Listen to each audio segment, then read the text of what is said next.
Hello! And today we're going to go over the width tool in Adobe Illustrator and how it's going to change your life! Probably not, but what it is going to do is going to change some widths to strokes.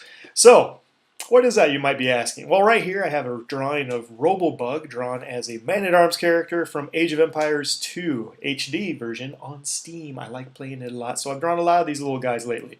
Anyway, what you have here is just this layer with the pencil. We're going to take that off and we're going to actually go to the layer that I have the outline of that character.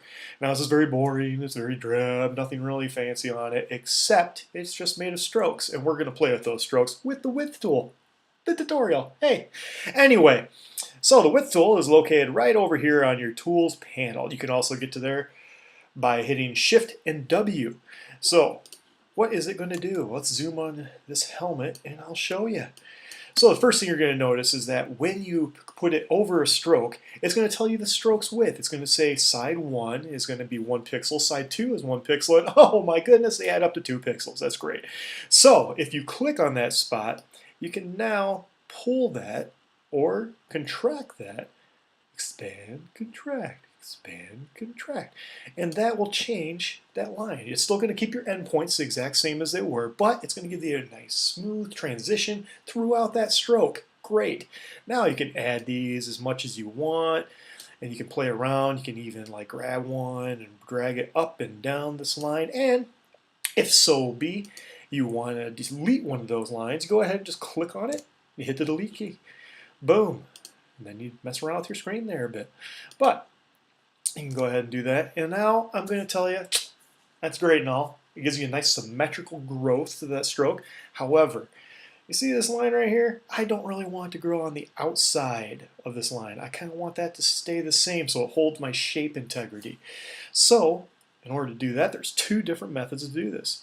You can double click on the line, and that's going to bring up your width point edit panel. Now this is going to do the same thing. It's going to tell you what your side 1, side 2, and your total width are, but now you have a little bit of control. And if we change side 2, which is going to be the inside of this line, to say a 3, and I hit tab, boom, I'm wrong. It was side 1. Don't know how I got that wrong. Anyway, we're going to, whatever. So let's go ahead and we're going to make it dramatic. Side 1, we're going to 5, boom, tab, and it grew it on the inside, just like we originally planned. So, it gives you a total width of 6. Now, you can go ahead and hit OK. Boom. There you go. Grew it on the inside. Did not change the outside of that shape. However, that is a long and tedious method to do this. If you want to be really precise, that's the way to go. But, meh. So, we're going to undo that. Now, instead, what we're going to do is a more smooth, elegant, fun way of doing this. We're going to click there, and we're going to drag it out a little bit using the Alt key with this. Yes, that's right. If you click on that and pull the Alt key, and press the Alt key while you're pulling in a direction, it will only grow it on that one side. And it's great for that type of thing. We can go up here and continue to hold down that Alt key so we hold the integrity of that exterior line at being 1 point. And you know it's still that way because if you go over it, it'll tell you. Side 1 is 3.353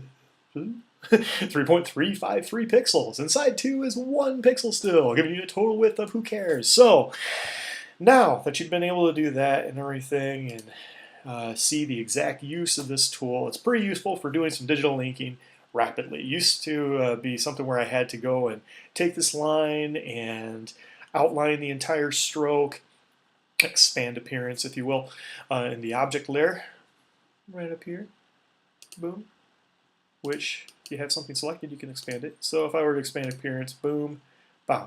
Now that's a whole shape, and you see how many lines it adds? So many ugly lines. Anyway, that was a pain in the butt, because then I had to grab each and every one of these little tiny lines and pull it over to the side in order to ink. This is a much easier method. So, with that, we're going to go ahead and maybe ink this entire bad boy out and put that up as well. But if you have any questions, please feel free to put anything in the comments. And thanks for watching. Take care.